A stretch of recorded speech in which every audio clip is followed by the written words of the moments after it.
Chủ kasih kau, misalnya bingkai mama, oi bahagia kekamatan, kau tolongi siswa lanun, mamo, rasana heboy batu, sejauh, abelai na pangilan, kau naray, orang itu, sing mana, kadang-nalo, tiap yang pinakan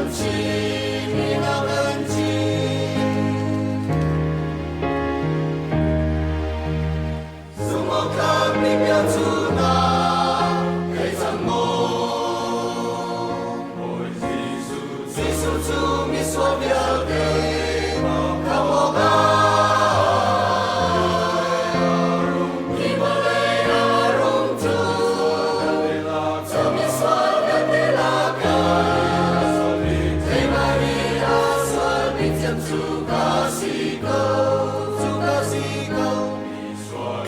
misalnya bingkai mama, oi bahagia kekamatan, kau tolongi siswa lanun, mamo,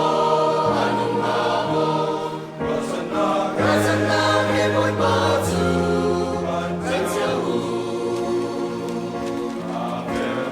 abelai na pangilan, kau naray, orang itu,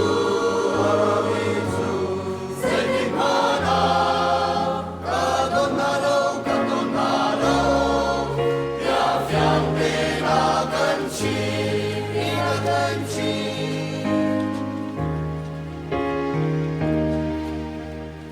Rasana kami biasa